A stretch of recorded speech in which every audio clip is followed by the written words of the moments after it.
G'day everyone. If you care about recreational user access to public land in New South Wales, then you're probably going to want to hear this one. We've had a really good development this week in New South Wales Legislative Council, or the Upper House of Parliament. So, as many of you know, we ran a petition calling for an inquiry into the management and access restrictions regarding New South Wales national parks. It was raised in Parliament a few weeks ago. It was debated. We weren't really sure what was going to happen. We thought there was a vote on it. In the meantime, Mark Banasiak from the Shooters Farmers Fishers Party has moved to establish a committee within Parliament specifically to conduct an inquiry into recreational user access and access as a whole to all public land in New South Wales. So this isn't just national parks, it's state forests, it's the whole deal. It's everything, including our waterways, which I think is really important for the fishers amongst us. You'd know that marine parks, aquatic reserves, all that sort of stuff. It's a bit hard to deal with, and unfortunately a lot of the time we lose access to some really prime fishing locations, and the justification doesn't seem to be, all that clear. So this committee is being established by Mark Banasiak. It was voted on in Parliament.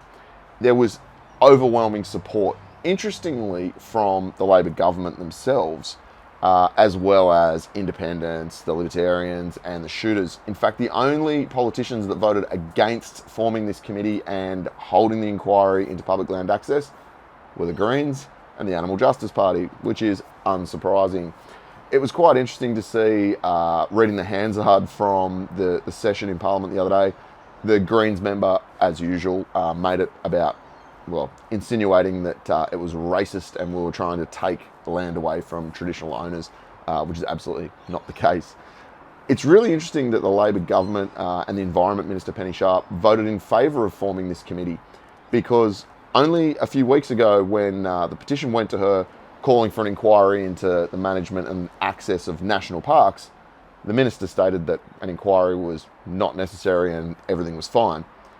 Her comments now, in regards to forming a committee to hold an inquiry into public land access, including national parks, she said the government welcomes an inquiry and we should talk about this. So a little bit of a change of tune there. I think the main point here is we ran the petition to try and draw attention to the issues around public land access in New South Wales.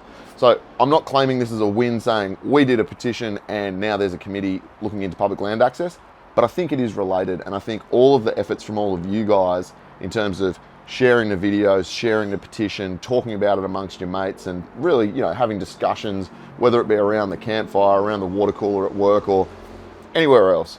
I think it's all helped, and what's really positive is seeing that momentum in the community. People are starting to really take an interest in, public land access, but also the intersection of recreational user access and politics. Now, I've never been into politics.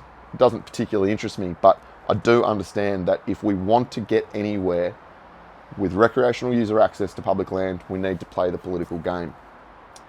So what happens from here? As I said, the committee has been voted upon, so it's happening, it's going to be formed.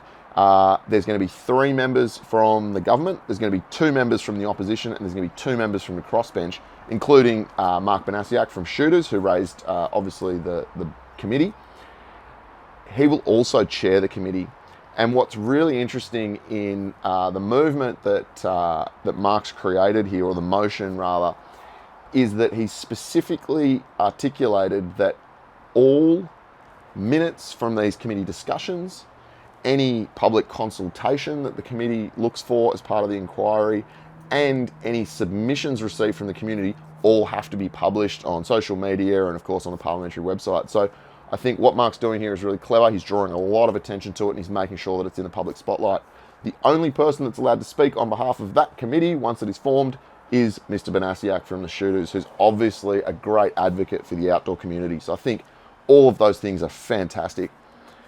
Where you guys come in though is once this committee's been formed and the inquiry commences, the really exciting part is there'll be an opportunity for public submissions. So of course I will let you know once that is available, and I encourage all of you to make a submission and obviously share it with your friends and make sure that we really get as much momentum as we can behind this and show the government and Parliament as a whole how serious this issue is for the outdoor recreation community.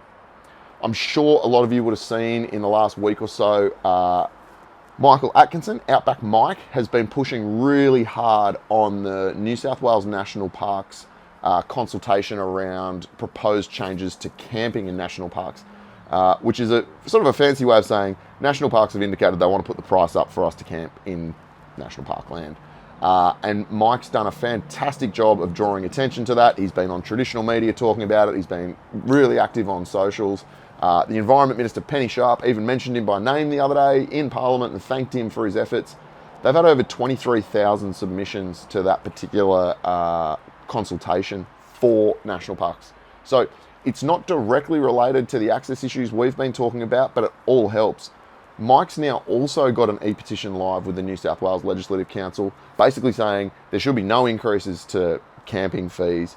In fact, there should be more campgrounds that are able to be used for free in national parks. And he's specifically asking for any campsite that was free to camp in prior to COVID to be returned back to a free camping situation, which I think you'll all agree is a fantastic initiative.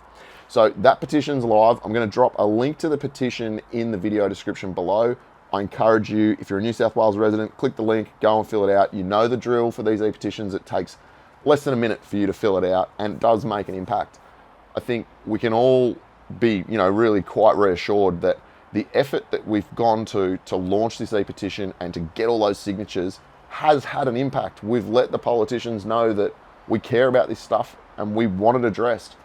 So it's not a win by any means in terms of, we're going to have more access tomorrow, but it's absolutely a win in terms of we're heading in the right direction, and it gives me confidence that things might be able to improve.